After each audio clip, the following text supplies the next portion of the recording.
con este tema que iniciamos el día viernes acerca de la promesa del Espíritu Santo en nuestras vidas.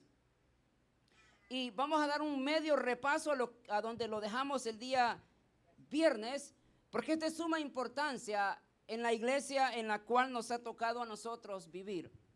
Vivimos en tiempos de modernización o en la modernización, si se puede decir así, donde no solamente hemos vivido o estamos viviendo un evangelio progresivo. ¿Qué es o cuál es el concepto de un evangelio progresivo? El evangelio progresivo es aquel en el cual nosotros le damos la bienvenida a todas las corrientes que se mueven en las iglesias de otras denominaciones, y no solamente eso, también le damos la bienvenida a los movimientos que se mueven allá en el mundo. Ese es el evangelio progresivo. Por ejemplo, el evangelio progresivo nos ha traído a nosotros uno que se llama el ministerio de danza. Es un montón de niñas danzando en el altar. Ahora, eso, hermanos, no tiene un principio bíblico, no tiene un fundamento bíblico que nos haga a nosotros decir, los vamos a basar en esto y vamos a poner el ministerio de danza porque la Biblia lo dice así. Tal cosa la Biblia no lo enseña en ninguna parte de la Biblia, que nosotros vamos a tener un montón de jovencitas danzando en el altar. Eso se le conoce un evangelio progresivo. Lo miramos que funciona en otras iglesias, hay un montón de gente y lo queremos traer a nuestras iglesias. Eso es darle entonces la bienvenida a nuevos movimientos que se levantan. Por ejemplo, nosotros miramos otra práctica que se mueve en las iglesias. De repente hay una iglesia, ya un avivamiento se dice. Un avivamiento definitivamente que no es el avivamiento original de Dios, sino que solo porque cantan bonito, tocan, hablan en lengua, se gozan y van los pastores y buscan cuál es la fórmula que está haciendo ese impacto en la vida de las personas. Ya corren para allá y se dan cuenta que realmente, hermanos, no es nada del otro mundo. El evangelio es tan sencillo. A ver, diga su nombre, por favor. ¿Cómo se llama usted? ¿Cómo se llama usted? Así es el evangelio, tan sencillo como su nombre. Pero nosotros lo hacemos complicado y lo hacemos llamativo. ¿Por qué? Porque queremos que la gente venga a las iglesias. Y los pastores nos hemos inventado un montón de cosas para que la gente venga, para atraer a la gente. ¿Sabe? Al final del día nos damos cuenta, hermanos, que nosotros nos podemos inventar un montón de cosas.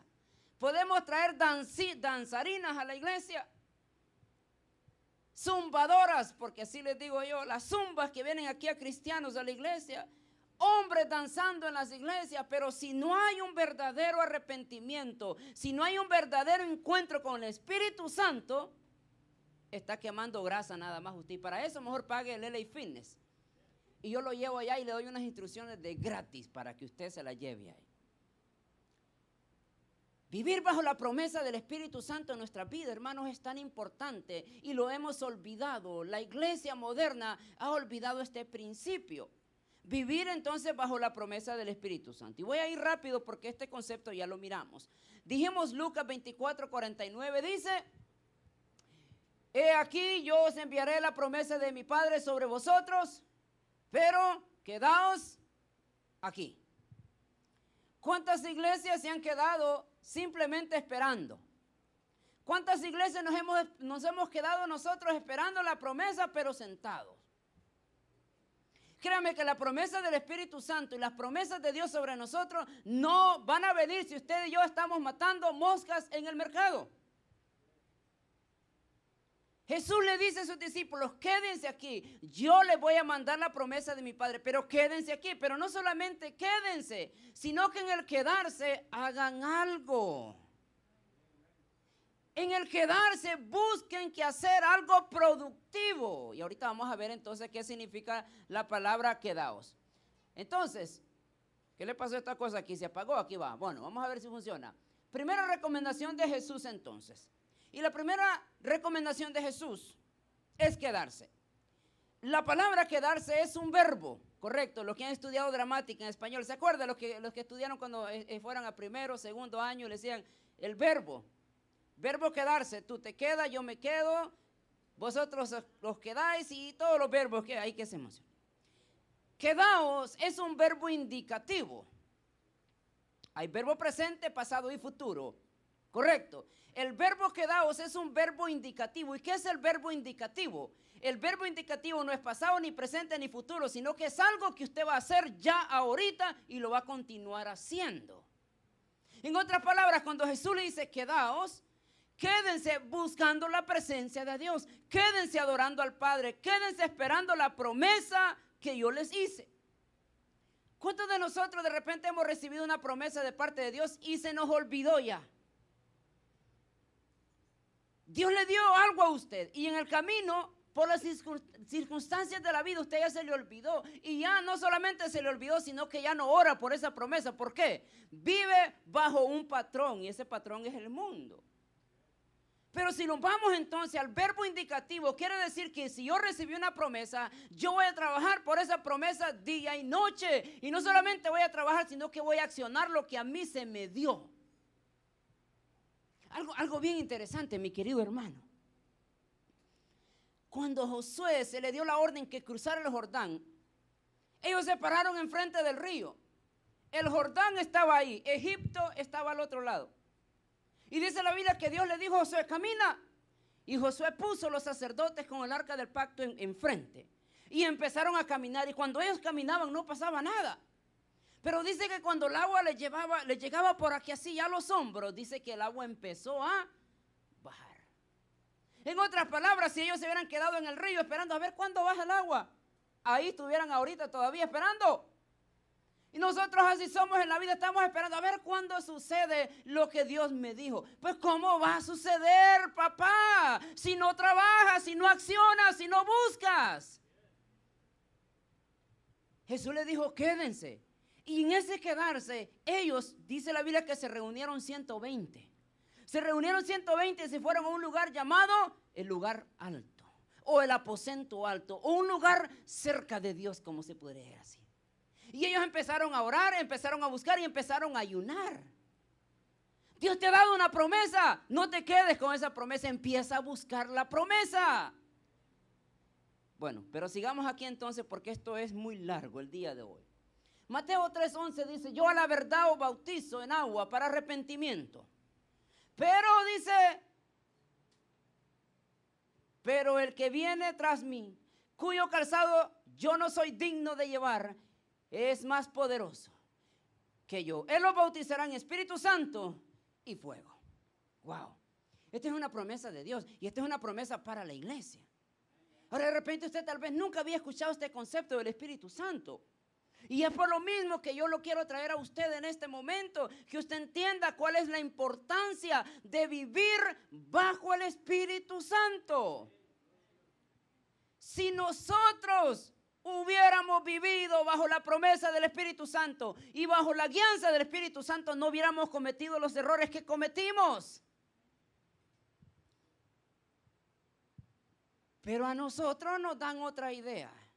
En las iglesias tradicionales a nosotros nos dicen que el Espíritu Santo es vivir bajo la danza, bajo las lenguas y bajo todas las cosas que nos enseñaron. Eso para nosotros es vivir bajo el Espíritu Santo. Incluso dicen cuando el pastor predica fuerte, brinca, salta, ese pastor está lleno del Espíritu Santo. Lo que ese pastor está lleno es de emociones.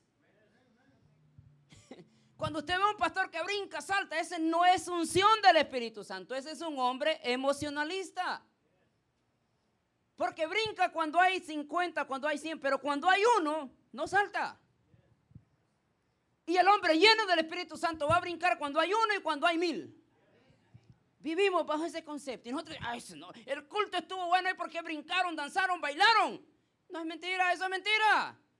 El Espíritu Santo siempre tiene que estar y ser parte de nuestra vida, no solamente en la iglesia, sino que también en casa.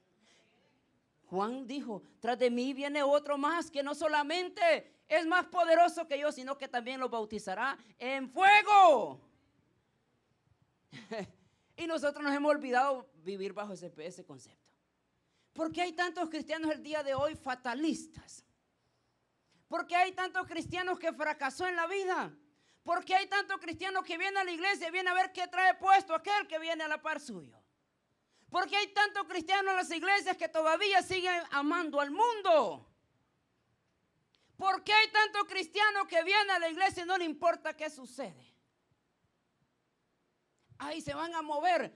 ¿Qué días tenemos diciendo que nos vamos a mover y tú hasta apenas te diste cuenta? Si el cristiano, hermanos, tomaría el tiempo para venir a escuchar la palabra de Dios y para vivir bajo el concepto del Espíritu Santo, las ciudades y las comunidades del día de hoy fueran transformadas. Allá en los políticos, allá ellos dicen que son cristianos. Allá en el gobierno dicen, no, qué bueno, son cristianos. Y ahí andamos los cristianos apoyándolos. Mentiras. Eso te lo dicen para dar que tú le des el voto. Eso te lo dicen para decirte, mira, no, ese hombre va a apoyarnos. Mentirosos. Usted sabe, esta es la corrupción que existe. Si existe la corrupción en las iglesias, ¿cómo no existe la corrupción en la política? Ya, es tema de otro día. Ahora, ¿por qué entonces o por qué principio vivimos nosotros el día de hoy? Yo sé que muchos el día de hoy van a irse peor que vinieron el día de hoy, confundidos. ¿Y qué habló el pastor hoy? Es más, hoy me voy a poner a la puerta allá y le voy a preguntar, ¿de qué se trató el tema? Y uno es un grato, pastor, mientras tiene 5 minutos que pasó el sermón, yo me acuerdo, pero ya 20 minutos después se me olvidó.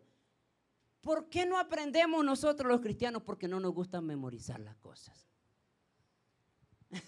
¿Por qué una persona no aprende? Porque no le gusta escuchar. Bueno, pero ese no es mi tema, hermano. Si yo fuera usted, yo trajera un lapicero y un papel. Pero no de adorno, no para que lo dejen así, para que anote los puntos importantes. Esto le va a ayudar, hermano. Ahora, mire lo que sigue diciendo entonces. El Espíritu Santo, el fuego del Espíritu Santo en nosotros produce o debería de producir 3 cosas. Estoy repasando lo del viernes, ¿ok? Se lo estoy yendo rápido porque esto estoy repasando. Por lo mínimo debería producir 3 cosas en nuestra vida. Rápidamente, dijimos primero, el fuego del Espíritu Santo de Dios en nuestra vida tendría que producir primero arrepentimiento. ¿Cuántos cristianos hay en las iglesias que no se han arrepentido todavía? ¿Cuántos cristianos hay en las iglesias incrédulos? ¿Por qué no se arrepienten? Porque son incrédulos. ¿Por qué un cristiano no echa frutos? Porque es un cristiano incrédulo y no hay arrepentimiento. Juan le dijo, es necesario que ustedes echen frutos dignos de arrepentimiento. ¿Por qué hay tanto cristiano amando al mundo todavía? ¿Por qué usted se deleita cuando escucha aquellas canciones de hace días? ¿Por qué se deleita usted? Le tocan los hilos más finos de su alma. ¿Por qué? Porque todavía no se ha arrepentido del pecado. Hoy viene bravo, hermano. Le pedí desayuno a mi esposa el día de hoy y no me hizo y por eso me enojé y por eso estoy enojado con usted. ¿Qué pasó? ¿Qué pasó? ¿Echándole culpa a mi esposa? No, ¿qué pasó, hermano? Dijimos entonces 3 cosas. Primero, arrepentimiento, purificación y santificación. Vamos a ver entonces. Primero, el Espíritu Santo debe de producir arrepentimiento. ¿Qué es arrepentimiento? Dijimos el viernes que el arrepentimiento no es remordimiento. Ay, lo siento porque me siento bien mal así. Ay, pero solo un ratito. Mientras usted esté en el proceso que hizo lo malo, usted se remuere. Ya no lo vuelvo a hacer, vieja. Sí, no lo vuelves a hacer en ese momento porque sabes que te van a correr de la casa. Pero mañana se te olvida. Hermano, yo viví hasta la edad de 15 años con un alcohólico. Mi papá fue alcohólico toda su vida. Yo me acuerdo que el maestro estaba ahí, mire, y mientras tenía el efecto de lo famoso cruda, que le dicen, no sé si es mala palabra esa, pero en El Salvador dicen goma. Mientras él estaba bajo ese efecto, decía, ya no voy a tomar, vieja, le decía. No, a mi mamá le decía bejuca, le decía. Ya no voy a tomar bejuca, le decía. Y nos agarraba a nosotros y ya no vamos a... Sí, mientras estaba bajo ese efecto decías que no tomaba. Pero créame, 3, 4 días después que se le había pasado el efecto, volví otra vez. ¿Y qué onda? Pues no dijo que iba a dejar. Muchos parecemos así arrepentimientos y lo disfrazamos de remordimiento. Ay, me arrepiento. Ay, mira, ya no lo... Pero 3 días después lo vuelves a hacer. Ese no es arrepentimiento. Eso simplemente es remordimiento porque te sientes mal que hiciste algo. Ahora, ¿qué arrepentimiento? El arrepentimiento es el pesar. Es una persona siente por algo que ha hecho, dicho, dejado de hacer. Quien se arrepiente cambia de... En otras palabras, el cristiano arrepentido se regenera. Si usted todavía no ha cambiado de opinión, desde hace 20 años quiere decir que usted todavía es mundano, y perdón la palabra. Si usted no se ha arrepentido, si usted no ha cambiado de opinión de lo que hacía antes, quiere decir que todavía vive en el mundo. Y el Espíritu Santo no está en nosotros.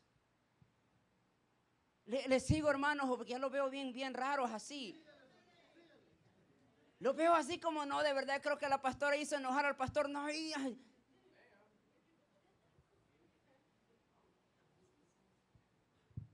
En otras palabras, mi querido hermano, ¿sabe por qué el Espíritu Santo de Dios no se mueve en las iglesias el día de hoy? Porque para empezar no hay arrepentimiento. Cuando Dios le dijo a Jonás, ve a predicar a Nínive. Dice la Biblia que cuando Jonás llegó allá y llevó el mensaje, dice que el perro, el chucho, el gato, la vaca, el buey, todos, niños, parientes, comadres, ¿y por qué no ayunaron? Ay, es que me voy a sentir mal. Y todo mundo ayunaron y se arrepintieron. Sin arrepentimiento no va a haber llenura del Espíritu Santo, mi hermano. Porque el Espíritu Santo no puede habitar donde hay suciedad. El Espíritu Santo no puede habitar cuando usted y yo nos deleitamos en las de Vicente Fernández. Ay, qué bien guapo ese hombre. Tenga cuidado. Porque después usted le anda reclamando. Dice, ¿por qué no pasa nada? ¿Por qué no deja lo que hace usted? ¿Por qué no examina su vida y pregunta? ¿Y por qué yo no puedo dejar este pecado, pastor? ¿Por qué? ¿Sabe por qué no lo deja? Porque a usted le gusta. Así de sencillo, hermano. Si usted no deja el pecado es porque usted se deleita en hacerlo. Ay, es que viera qué complicado es eso vivir. Pues sí, ¿te gusta hacerlo? Pero no es mi tema el día de hoy. Vamos aquí a lo que nos llama el arrepentimiento. El arrepentimiento es cambiar de opinión. ¿Cuántos practicábamos una vida anterior media rara? Pero cuando viene Cristo en nuestra vida, el Espíritu Santo nos habla y dice, cambia de opinión. Ahora veo lo que antes para mí era bueno, ahora es malo. Eso es cambiar de opinión. Cuando usted se deleitaba en aquellas cosas, mientras usted estaba bajo la ley del pecado y bajo la ley de Satanás, usted no se daba cuenta que eso es malo. Porque si es malo, hermano. Ay, pastores, que escuchar música mundana. ¿Y quién dice que es malo? ¿Dónde dice la Biblia que es malo? Para empezar, ¿quién hizo esa canción que a usted tanto le gusta? ¿Quién la hizo? Un mundano. ¿Para qué la hizo? Para deleitar el alma. Para agarrar dinero. ¿Cuántas canciones han producido suicidios? ¿Cuántas canciones producen fornicación, adulterio? Y como yo como cristiano lleno del Espíritu Santo me voy a deleitar en algo que me indica hacer el pecado. Yo creo que hoy va a decir usted, yo creo que alguien le dijo al pastor algo. No, nadie me ha dicho nada, fíjese. Arrepentimiento es cambiar de opinión. Vuelvo a repetir, si usted todavía se deleita en el mundo y viene a la iglesia, usted no se ha arrepentido. Y le traigo una buena noticia, arrepiéntase antes que sea demasiado tarde. Mañana no sabemos. ¿Usted sabe cuántas personas que iban a la iglesia va a estar lleno el infierno? ¿Y sabe cuántas personas que no venían a la iglesia van a estar en el cielo? Pero ese no es mi tema el día de hoy. Se lo dejo ahí para que usted lo analice. Bueno, sigamos adelante. Dijimos arrepentimiento es cambiar de opinión. Segunda cosa entonces que produce el Espíritu Santo de Dios en nosotros, purificación. ¿Qué es purificación? Eliminación de las impurezas o imperfecciones de una cosa o de una persona. Y yo le traje una imagen. ¿Qué es esta imagen? Yo decía el día viernes que esa imagen representa un diamante en bruto. Para muchas personas la palabra bruto es malo o es mala palabra. Para nosotros, o el concepto original de la palabra bruto es algo que tiene un gran valor pero no está pulido todavía. En este caso usted mira la gema sin el proceso. Llega al taller del joyero y este es el resultado final. Una joya que puede valer hasta $1.000.000. Pero mientras tanto era así. En otras palabras, el proceso para que esta joya sea así pasó a eliminación de impurezas del material. Quitaron todas las cosas que hacían imperfectas a esta joya. Nosotros, en otras palabras, hermanos, somos gema en bruto. somos un diamante en bruto.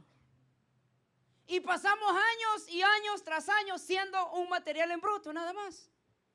Porque no nos dejamos que el maestro nos pula. No estamos dispuestos a que Dios nos pase por el fuego. No estamos dispuestos a ir al taller del maestro para que nos caliente, nos quite todo aquello que usted se deleite en eso.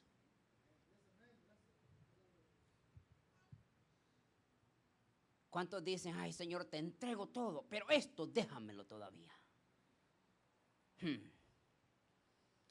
Bueno, tercera cosa, dijimos que produce santificación. Y el viernes habíamos hablado de algo bien importante, la santificación. No la falsa santificación que nos enseñaron en las iglesias. Estoy hablando de esa santificación.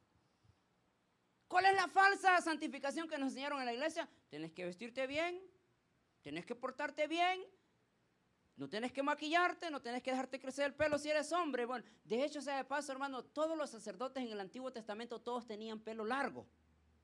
Y una cosa que se llama el voto nazareo, todos los hombres tenían que dejarse crecer el pelo. Pero ahora dicen, si un hombre tiene un pelo largo es pecador. Leamos la Biblia. No estoy justificando que un hombre tiene que andar con el pelo largo. Por supuesto que no. Creo que el hombre tiene que vestirse decente tal y como es. Pero si venga un hombre a la iglesia y solo porque tiene el pelo largo, tú estás malo y estás del diablo porque tienes el pelo largo. No, hermano. El Espíritu Santo va a tratar con cada uno de nosotros como Él le convenga. Yo no voy a justificar, ni voy a mandar al infierno a alguien solo porque piensa diferente que yo. Jamás. Pero la santificación original de lo que habla la Biblia dice entonces, santificación es consagrar, santificar, separar, equivalmente al verbo kadash, apartar del uso común al uso santo.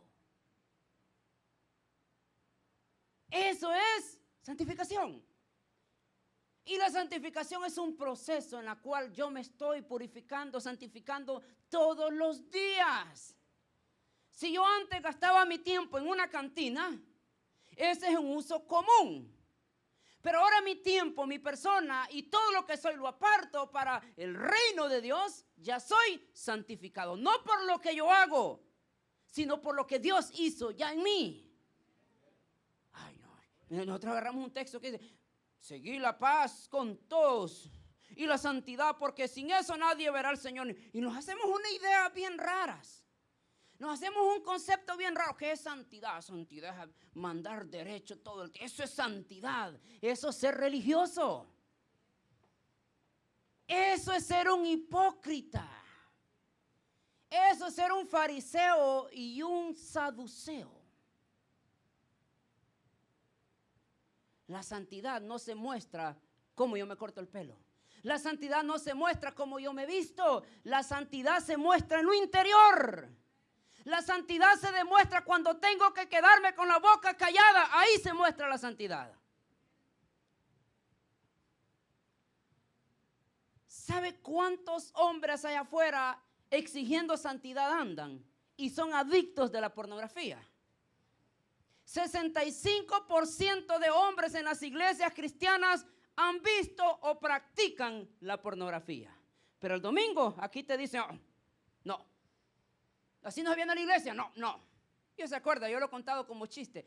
Antes se sentaban aquí unos gordos feos ahí, va, que le decían, no, así tienes que ser, así tienes que vestirte. Así no, y no, hombre, ya no hallaba uno cómo ir a la iglesia, si en chores, si en pantalón, ya no hallaba uno. Porque tenemos que vivir bajo la santidad. Eso no es santidad, hermano. Eso es religiosidad. La santidad se demuestra aquí, en las acciones. ¿Cómo va usted a actuar cuando alguien necesita de usted? Ay, hermano, la santidad se demuestra cuando venga el pecado y te toca a tu puerta y te dice, mira, te ofrezco, y tú qué le vas a decir, sí. Ahí se demuestra la santidad porque ya dejaste el uso común para un uso santo. Esa es la santidad. Bueno, seguimos adelante entonces. Se me olvidó un concepto más bien, un principio bien importante. Usted ve la imagen allí. La santidad es cada día parecerse a Jesús. Yo creí que iba a decir amén. Pero vamos a dejarlo ese principio para otro día. Pero en el Antiguo Testamento, Dice Joel 2:28, bajo este principio, bajo esta meta entonces, dice, y después de esto derramaré mi espíritu sobre toda carne y profetizarán vuestros hijos, vuestras hijas, vuestros ancianos soñarán sueños y vuestros jóvenes verán visiones.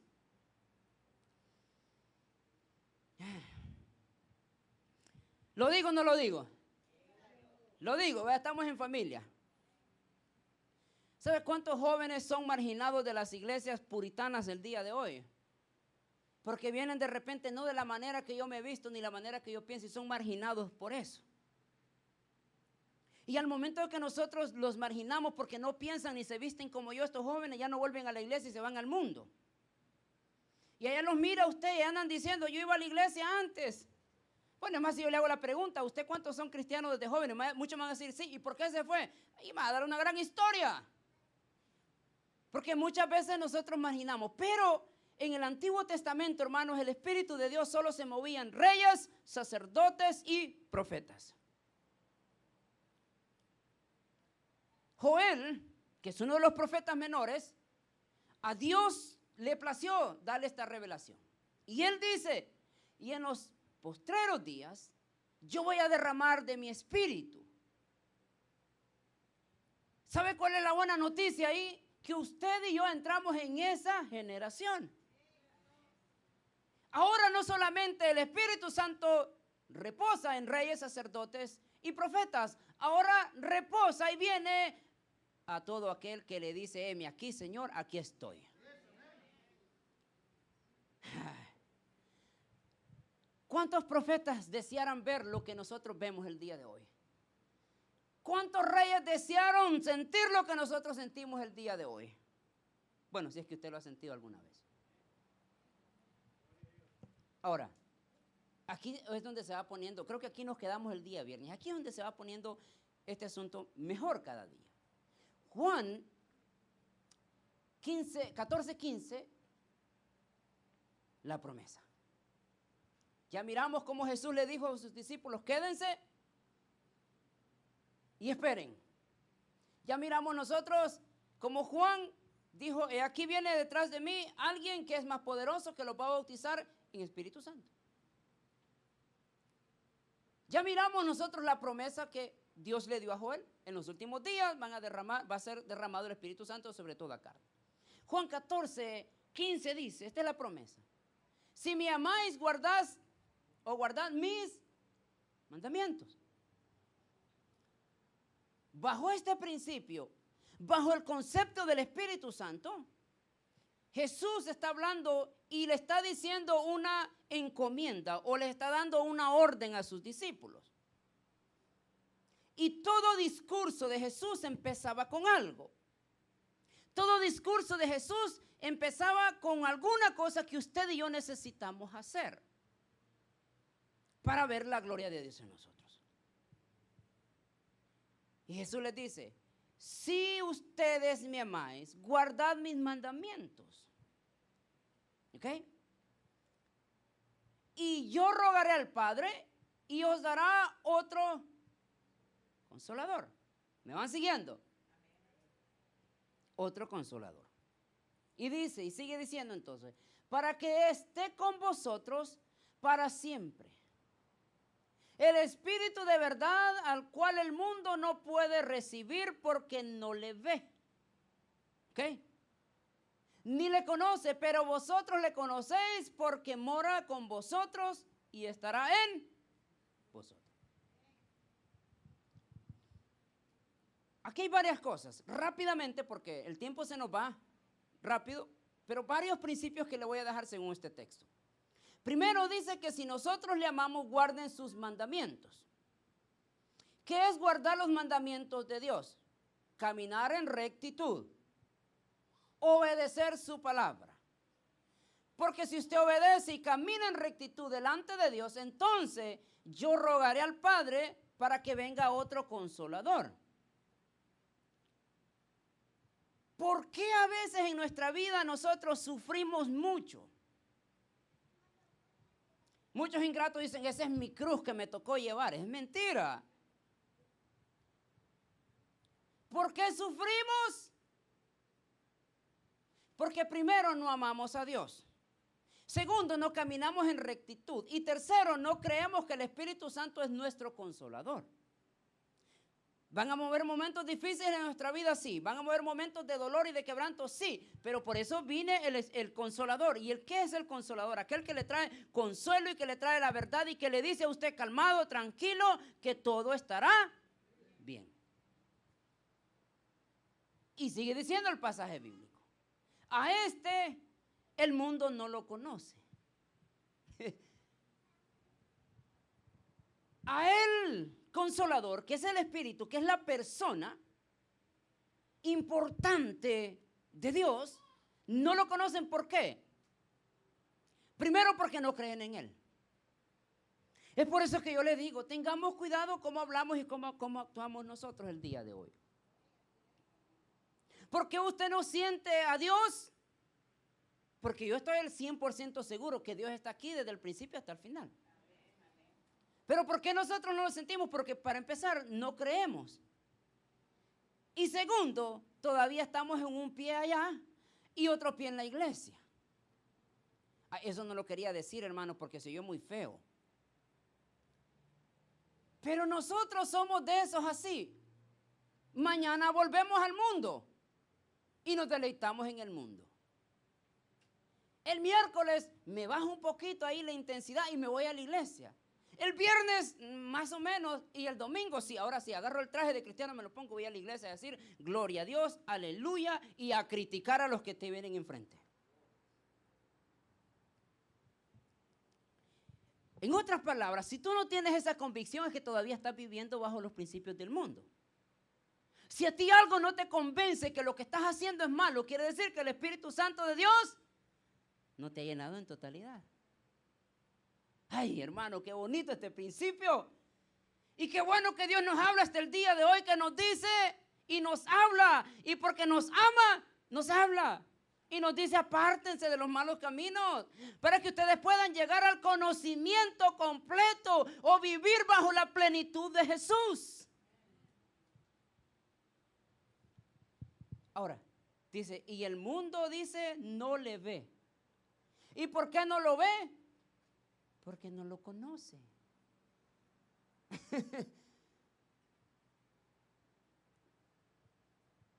Usted, hermano, debería ver a Dios en todas las cosas que se le atraviesan todos los días. En un atardecer, ahí está Dios. En la alegría de una persona cuando viene a la iglesia, ahí está Dios. Y cuando una persona viene bien brava y enojada a la iglesia con una mala actitud, ese es el diablo. Y lo reprendemos en el nombre de Jesús. Yo creí que iban a decir amén. Gracias, pastor, por decirme eso, porque yo no sabía que enojarse del diablo. Sí, hermano. Ay, qué bonito este principio. Ahora, dos características bien importantes del Espíritu Santo de Dios. Primero, dice que es el consolador.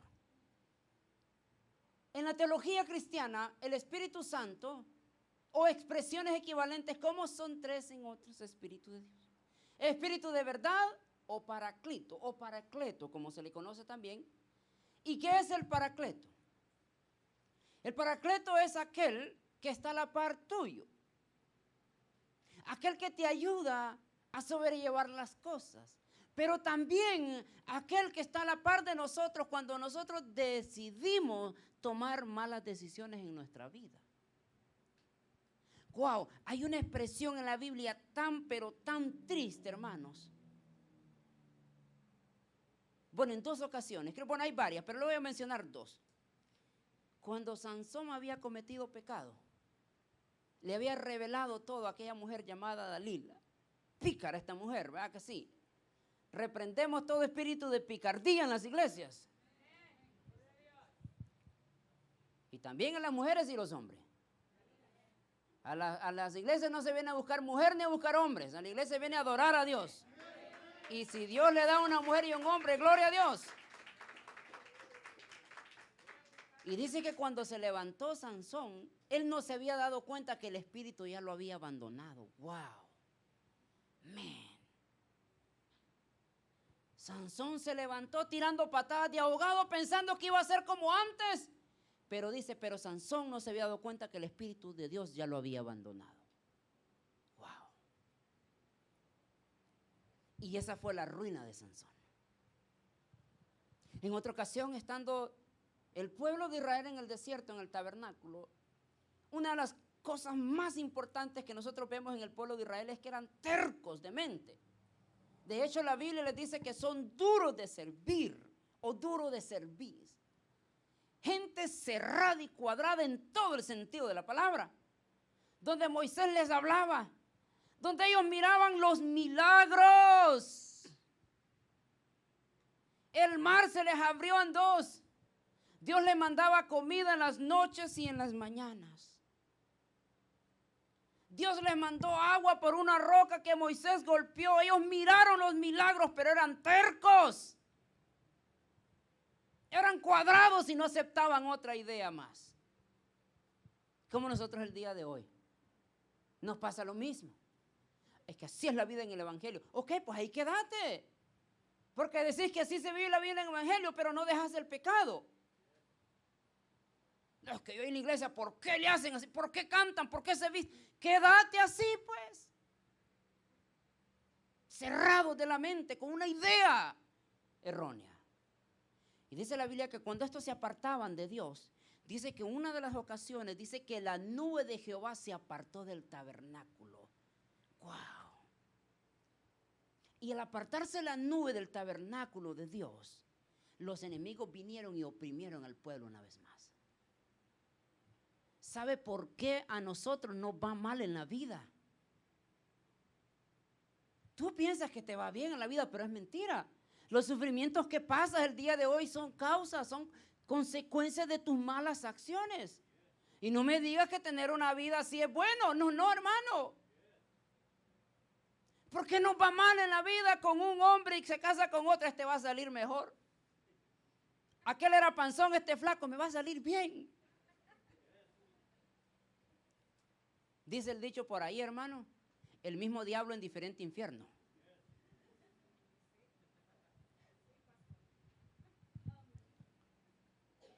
Eso no estaba en mi sermón. No lo tenía yo en mi sermón. Me disculpan y me perdonan esta y la próxima. ¿Por qué a nosotros nos va mal en la vida? Porque Dios ya se nos apartó. El Espíritu Santo nos abandonó cuando estabas a punto de tomar aquella decisión que hiciste. En ese momento el Espíritu Santo se apartó y te dejó a la intemperie. El Espíritu Santo es un caballero y te dice: aquí estoy. Pero dice el apóstol Pablo: no contristéis al Espíritu Santo de Dios. El Consolador es aquel que nos dice, que nos guía, que nos guarda, que nos dice cómo tenemos que caminar, que nos dice qué tenemos que decir, que nos dice qué decisiones vamos a tener, pero nosotros no lo tomamos en cuenta. Y venimos a reaccionar hasta cuando ya estamos hasta el cuello. Aquí. Mami, pero ¿no te diste cuenta de lo que estabas haciendo? ¿No le pediste el consentimiento del Espíritu Santo y hoy por qué vienes a quejarte? Wow. El Consolador, entonces, aquel que nos ayuda a caminar. Jesús le dijo a sus discípulos, ¿y qué vamos a decir cuando nos presentemos? Jesús les dijo: el Espíritu Santo les recordará todas estas palabras que ustedes tienen que decir. Cuando Pedro y Juan estaban frente al concilio y les dijeron: ya no quiero que hablen más en el nombre de ese hombre, Pedro se acordó de las palabras y dijo: es necesario obedecer a Dios antes que los hombres. Y el hombre, uno de los grandes discursos más poderosos que el apóstol Pablo tiró, fue en aquel momento. No fue en Pentecostés que se ganó 3,000 hombres. No fue cuando fue a Cornelio y se lo ganó, no. El poderoso o el discurso más poderoso que pudo haber hecho el apóstol Pedro fue cuando estaba enfrente de los sacerdotes y dijo: es necesario obedecer a Dios antes que los hombres, porque eso significaba pena de muerte. Ahora, ¿por qué dejamos el Espíritu Santo al lado de nosotros? ¿Por qué lo dejamos nosotros y no dejamos que tome control de mi vida? ¿Por qué no dejamos que Él sea que nos diga qué tenemos que hacer o con quién te tienes que casar? ¿Por qué no dejamos que el Espíritu Santo te diga dónde tienes que ir? Y parecemos nosotros pelota de ping pong, pum, ping, pong, ping, brincando, y ahí venimos.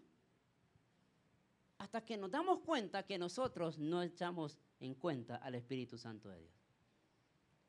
Lo de ping pong es para los de Facebook, no para los de la iglesia. Segunda característica, es espíritu de verdad.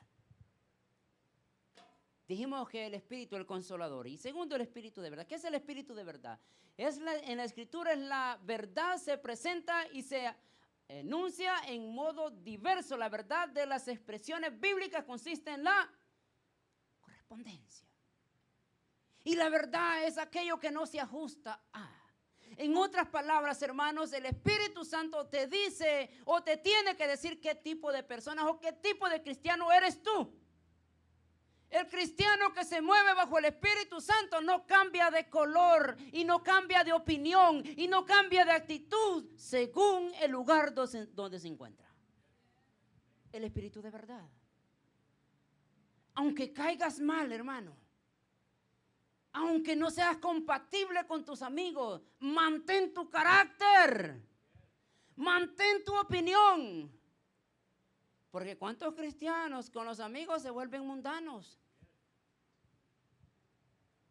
Y piensan que con una ofrenda que vienen a dar a la iglesia ya lo perdonó Dios. Y piensan que con un ayunito ahí ya Dios lo perdonó.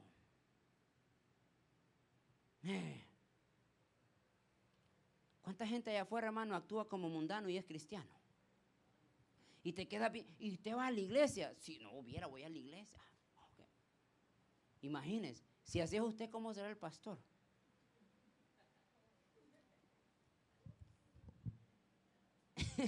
Espíritu de verdad. Se lo voy a volver a repetir, hermano. Yo he perdido amigos. Echando cuenta, el otro día, memoria, he perdido 4 grandes amigos que yo tenía. Y digo tenía porque pues ya no los tengo. Me hablan por compromiso y me saludan, pero nada más. Los perdí por pensar diferente a ellos. Pero mis convicciones, hermanos, no son negociables con ningún individuo, aunque me digan que son grandes amigos. Mis convicciones no son negociables. Y le digo a usted, nunca ande negociando sus convicciones. Nunca anda haciendo trato, porque después se los cobran. Hermano.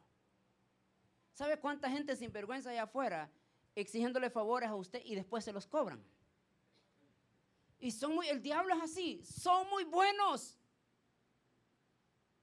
Y nosotros haciendo favores y después te los cobran. Y ahí vamos corriendo aquí necesito. Pero cuando un día ellos necesitan y tú te niegas, te van a manipular. Y te van a decir, ¿te acuerdas? Yo te hice un favor. Ahora tenés la responsabilidad de devolver ese favor. Sus convicciones y mis convicciones no son negociables con ningún individuo, hermano. Y yo le doy un consejo y se lo doy de gratis. ¿Quiere que se lo diga?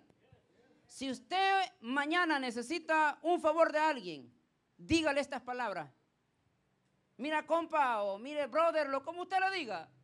Necesito que me hagas un favor, pero ese favor no te sientas comprometido en hacerlo. Pero ese favor no está condicionado a tu forma de pensar. Que usted no se sienta responsable de ese favor que le hacen. Porque mucha gente va a estar atento. Por ejemplo, en la psiquiatría, no sé si así se dice la palabra psiquiatría, ¿verdad? El psiquiatra, en la psiquiatría hay un principio bien básico que todos los psiquiatras conocen. Y eso se le conoce como el ángel de la muerte. ¿Quién es el ángel de la muerte? Aquella persona que lleva a otra persona y la hace tan dependiente de ella misma que cuando él necesita algo, esa persona está totalmente comprometida en hacer ese favor como sea. Wow. Y así anda nosotros. Y el diablo te anda llevando por todos lados que le andes pidiendo favor a medio mundo y después no te puedes negar a hacer los favores porque te sientes comprometido. Bueno, sigamos, porque el tiempo se me avanza. Ok. Ahora, ¿qué pasa entonces cuando el Espíritu Santo viene sobre nosotros? Ya hablamos del Espíritu Santo, ¿quién es sobre nosotros? Ahora, ¿qué produce el Espíritu Santo? Dijimos arrepentimiento, purificación y santificación. Ahora, ¿qué más pasa cuando el Espíritu Santo viene sobre nosotros? Yo quiero que usted lo vea, hermano. Y yo quiero que usted se identifique con estos principios bien importantes, porque de esto depende mi vida cristiana. Porque de esto depende quién soy yo, qué tipo de cristiano soy yo. ¿Ok? Primero, vamos a ver cuando el Espíritu Santo de Dios viene sobre nosotros. La promesa de Joel 2:28 se cumple en Hechos, 1 y 2 en adelante. Ahorita vamos a ver el verso 1. Dice entonces el verso 8 del capítulo, verso 8 del capítulo 1 dice: pero recibiréis poder cuando haya venido sobre vosotros el Espíritu Santo, y me seréis testigos en Jerusalén, en toda Judea, en Samaria y hasta lo último de la tierra. ¿Ok? Estamos ahí. Ahora nosotros vamos a estudiar dos principios bien importantes aquí. Pero recibiréis poder. Dos palabras claves para nosotros para poder entender este pasaje. Dos palabras claves que es necesario que yo entienda para que yo pueda vivir mi vida cristiana en éxito. Porque hermanos, seamos honestos y seamos así cabales, como que si fuéramos amigos.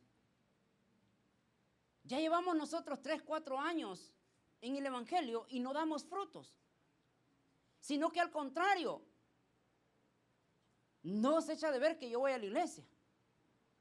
Porque pasan año tras año y yo siendo la misma persona, la misma malcriada, la misma palabrera, un montón de cosas que se nos vienen a la mente. Dos palabras clave. Primero, la primera clave para nosotros entender esto. Dice poder. Dijo entonces, y recibiréis poder. Cuando el Espíritu Santo de Dios viene sobre nosotros, trae poder. ¿Por qué no dejas ese vicio? Porque no tienes poder. ¿Por qué no cambias tu actitud? Porque no tienes poder. ¿Por qué no dejas ese pecado? Porque no tienes poder de voluntad. Dice la Biblia entonces que Dios no nos ha dado espíritu de cobardía, sino de poder, de autoridad y de dominio. En otras palabras, usted y yo podemos doblegar eso que a nosotros nos doblega. ¿Por qué no lo hacemos? Porque no tenemos poder. O en la psicología se diría, no tiene poder de voluntad. Va. La palabra poder en el griego original se llama dunamis. Y dunamis es donde se traduce nosotros, o para nosotros, la palabra dinamita. De ahí viene esa palabra de dunamis. ¿Para qué se ocupa la dinamita? La dinamita se ocupa para derribar aquellas grandes rocas allá abajo en la tierra. Los mineros, cuando hacen puentes o subterráneos, usan esas dinamitas para derramar aquellas grandes rocas que no son alcanzables con una máquina. Ponen dinamita y las avientan. Poder, dunamis. Cuando el Espíritu Santo de Dios viene sobre nosotros, recibimos poder. Recibimos dunamis. Recibimos dinamita. Y la dinamita es para derribar toda fortaleza que se ha levantado en contra de nosotros. ¿Por qué no cambias tu mentalidad? Porque no has recibido dunamis. No has recibido dinamita. Pablo aconseja y dice, no se conformen a este siglo. ¿Sabe cuántos cristianos de 1980 hay vivos todavía y que siguen pensando como en los 1980? Pero ya estamos en el 2022, pero yo sigo pensando como hace 20 años, hace 30 años, y sigue pensando como aquellos de allá. ¿Sabe qué mal le ha traído a la iglesia la modernidad del día de hoy? Muchas iglesias acusan que la tecnología es pecado y no se meten en ello. Y nosotros vamos como a 20,000 años luz de la tecnología. nosotros no sabemos que se mueve en el mundo porque eso es pecado para mí. Dice, no, es pecado. Necesitamos envolvernos, hermanos. No contaminarnos con el pecado, pero necesitamos movernos. Y si usted tiene dunamis, tiene poder, esas cosas no lo van a doblegar. Entonces es necesario tener ese poder nosotros el día de hoy para ver qué es lo que se está moviendo en el mundo, para poder contrarrestar las acechanzas del diablo. Dice Pablo, no entonces se conformen a este siglo, sino que transfórmense su mente, su cuerpo y su espíritu. O sea, como yo siempre le he dicho a usted, hermano, imagínese usted, el individuo que le manda mensaje a mi esposa diciendo que no se ponga pantalón porque es pecado, pero el sinvergüenza está en fornicación y para él eso no es pecado. Yo no tengo perdón de nada ese hombre. Sabe la Biblia, revisa al derecho y dice, tú eres pecadora porque te pones pantalón, pero tú estás en fornicación y no es pecado para vos eso. ¿Me va siguiendo? No nos conformemos a este siglo. Ahora, dunamis, poder, y nos da el poder para hacer las cosas nosotros el día de hoy.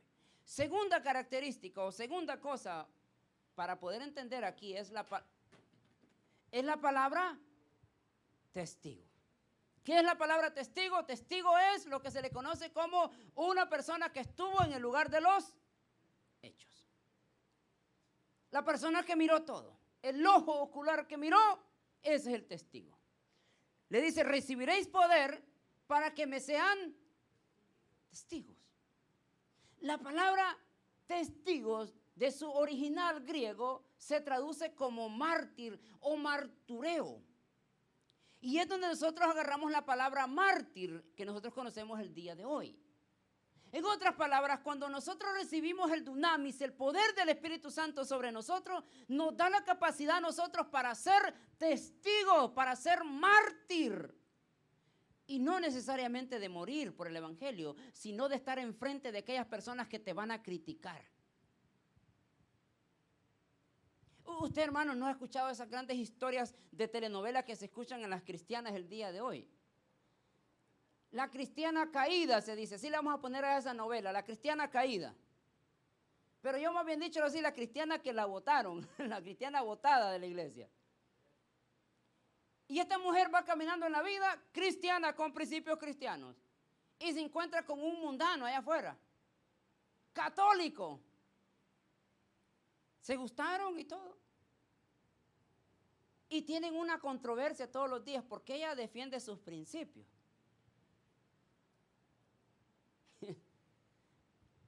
Pero al defender sus principios no se da cuenta que está cediendo su responsabilidad.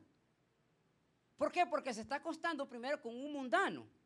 Segundo, se está acostando en fornicación. Y esa es la historia de muchas personas el día de hoy.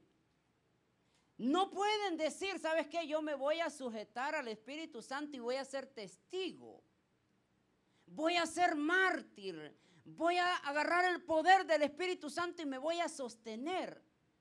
Pero en la mente de estas personas están bien, defienden una causa, pero a la misma vez de defender una causa están cediendo su responsabilidad. ¿Por qué? Porque al momento de que uno como cristiano se mete con una persona que es mundana, usted está cediendo sus privilegios como hijo o hija de Dios. Y ahora tienen de suegro al diablo. ¿Por qué tienen de suegro al diablo? Porque la Biblia dice, ustedes son de vuestro padre el diablo. Toda persona entonces que no ha aceptado a Jesucristo, que no se ha santificado, es hija del diablo. Entonces, si usted se mete con alguien, tiene al padre, al diablo de suegro. ¿Qué se sentirá tener al diablo de suegro?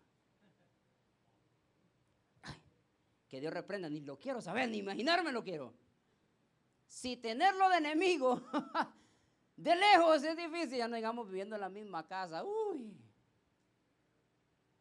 Y después vienen corriendo a la iglesia, ayúdeme a orar, hermana. Pero mami, ¿quién le mandó a usted ahí que se vaya a meter con el hijo del diablo?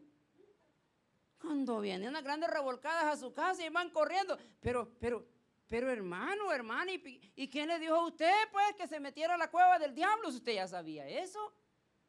Ay, es que yo creí que iba a cambiar. Ahí te van a escuchar, ahí te van a hallar y ahí vas a pasar años esperando que el hombre se cambie. Bueno, si no cambió siendo novio, ¿cómo va a ser cuando ya le diste todo?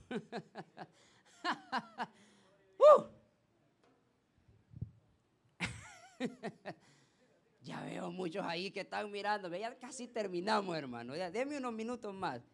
Es que cuando estoy aquí me emociona y el tiempo se me va. Pero ya termino con esto, ya. Dice entonces, la promesa cumplida en la vida de sus discípulos y pronto y en nosotros. Y especialmente en cada uno de nosotros.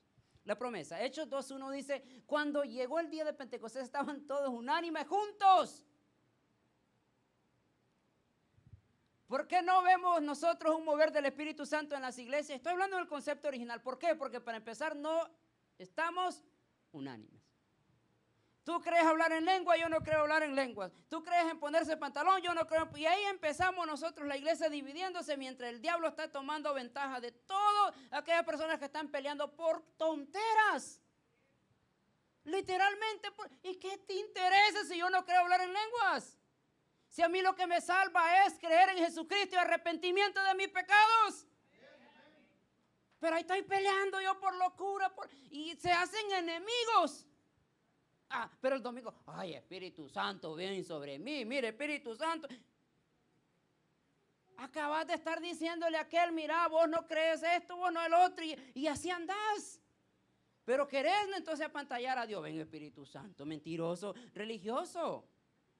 No estamos unánimes, no estamos unidos en un mismo espíritu. Creo que para que el Espíritu Santo de Dios se mueva, y especialmente en nuestra iglesia, es que todos deseemos la misma cosa. Pero imagínense el 50% de nosotros queriendo estar el día de hoy y los otros 50% que están aquí pensando que lo que van a ir a cocinar, a lo que van a ir a ver, con quién se van a juntar en la tarde, cómo lo va a tratar la mujer cuando llegue a su casa, porque ya le dijo, cuando llegue a la casa ahí nos arreglamos.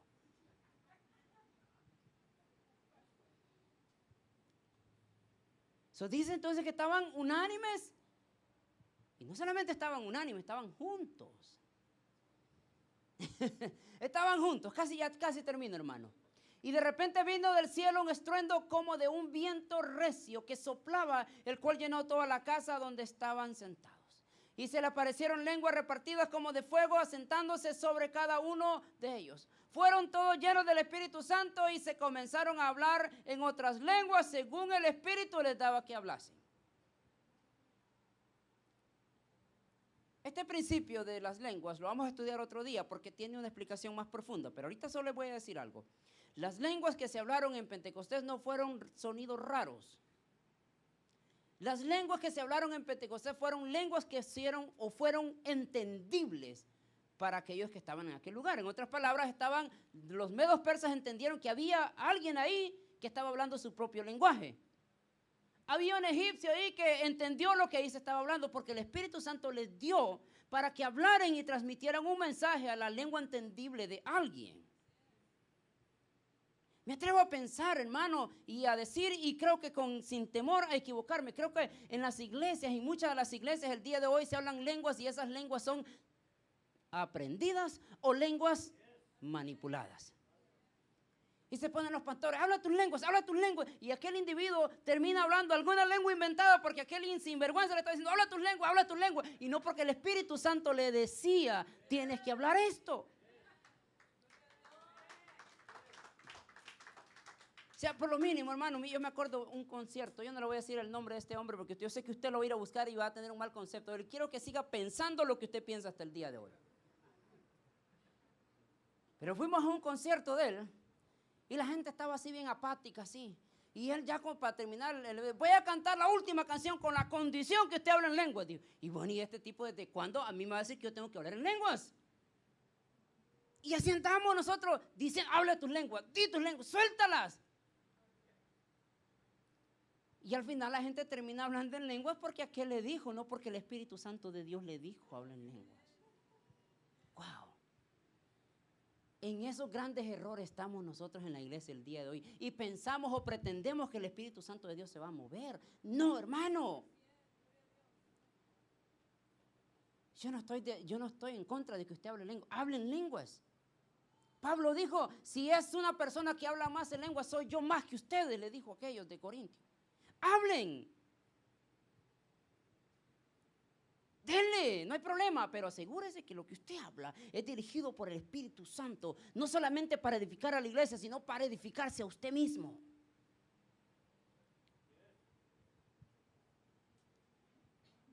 ¿Y cómo nos enfrascamos nosotros en la teología de las lenguas? Si usted no habla en lenguas, no es salvo. Si usted no habla en lenguas, usted no es bautizado. No es que usted anda en pecado.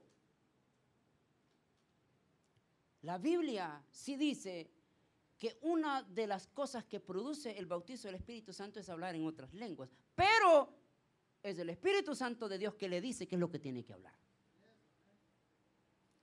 Pero ese tema lo vamos a dar un poquito más adelante para que lo metamos un poquito más profundo, porque hay algo mucho, pero muchísimo que agarrar de ese texto bíblico. Ahora, ¿por qué entonces era necesario que llegara el Espíritu Santo de Dios a Jerusalén? Primero, ¿qué hora tenemos, hermano? Primero, quiero ver qué hora es. Wow, ya me pasé, pero ya termino con esto. Era necesario que otras personas escucharan el mensaje de Dios. Y al momento que se habían reunidos todos en Pentecostés y empezaron a hablar nuevas lenguas, era necesario que estas personas solo así pudieran escuchar el mensaje de Dios. Porque obviamente ahí se hablaba el griego, en la calle se hablaba en las cortes se hablaba el griego, el hebreo, en las calles se hablaba el griego y en los mercados se hablaba lo que se le conoce como el griego común. Nada más. Se hablaba el latín porque pues en ese momento estaba el Imperio Romano. Se hablaba el latín, pero no era tan importante. En ese momento el hebreo era lo que era más importante, aparte del latín. Pero llegaban de todas partes del mundo, conocido en esa época a Jerusalén, para adorar a Dios. Y era necesario que ellos escucharan ese mensaje que Dios había traído en ese momento a aquellas personas. ¿Y cómo ellos iban a recibir ese mensaje? Obviamente, hablándoles en palabras entendibles. En palabras que ellos podían traducir. Usted ha visto en las iglesias cómo se levantan a las profecías y empiezan a decir un montón de profecías en lengua y para empezar uno, ¿y qué me dijo? No entendí. El apóstol Pablo aconseja que dice que si habla alguien que se levanta y se levantará en profecía en lengua, dice necesita ver a alguien quien traduzca lo que se está diciendo. Porque entonces no era para edificar ni a la iglesia, si solamente era para edificarme a mí. Wow.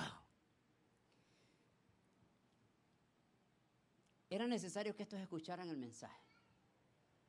Si vamos nosotros, mi querido hermano, a recibir o a pedir el bautizo del Espíritu Santo de Dios, asegúrese que lo que va a hablar lo puedan entender.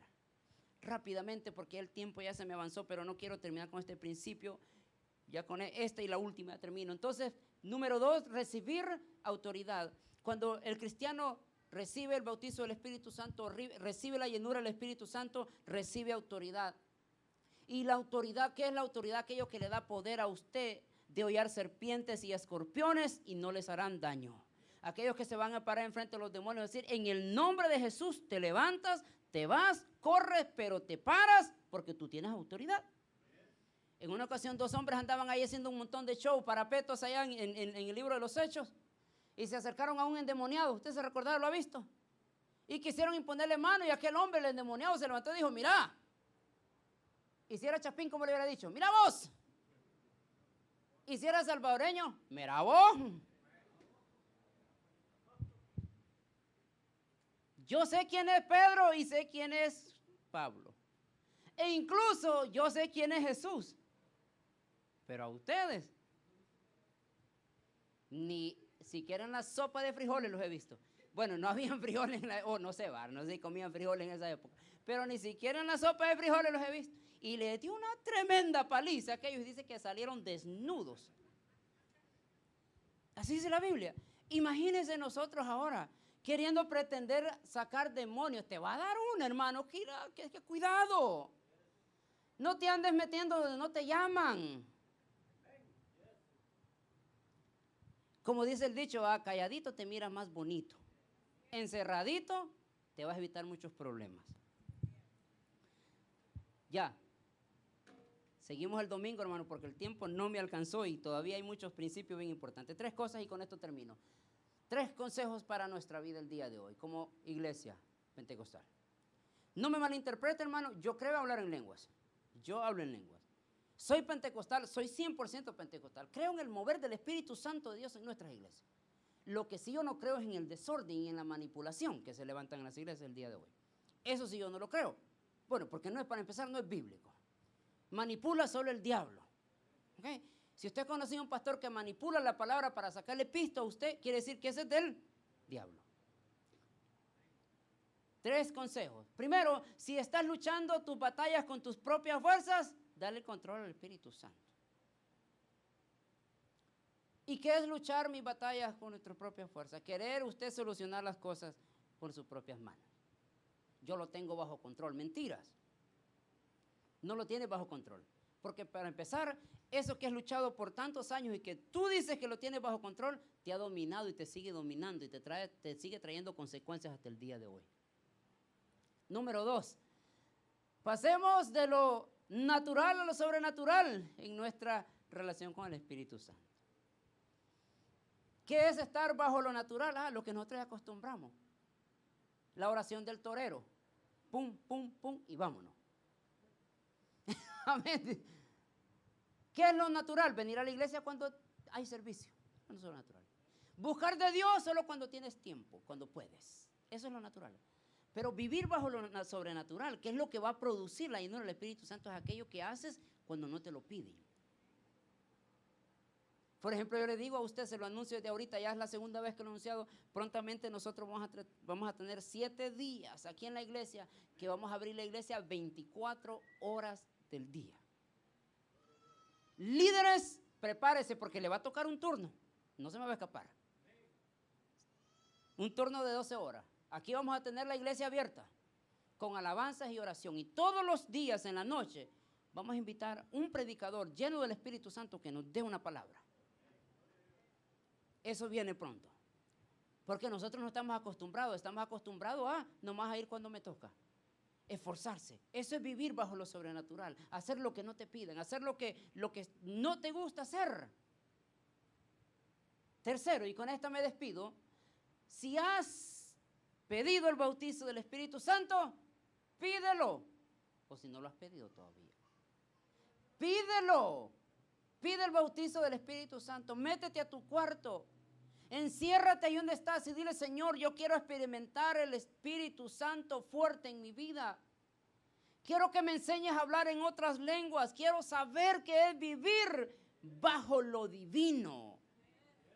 Pídelo, hermano, y te darás cuenta que la vida cristiana no será la misma que tienes el día de hoy. Cara de aburrido donde quiera que vayas.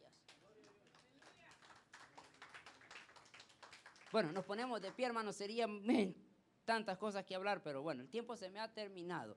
Y yo quiero que usted vuelva el próximo domingo. Si el pastor mucho habló, quiero que usted se vaya mejor diciendo: quiero volver porque quiero seguir aprendiendo. Gracias por su entusiasmo. Bueno, oremos para terminar en esta tarde. Y creo que no sería necesario esperar llegar a casa, no, por el bautizo del Espíritu Santo, sino que empezar el día de hoy a pedirlo.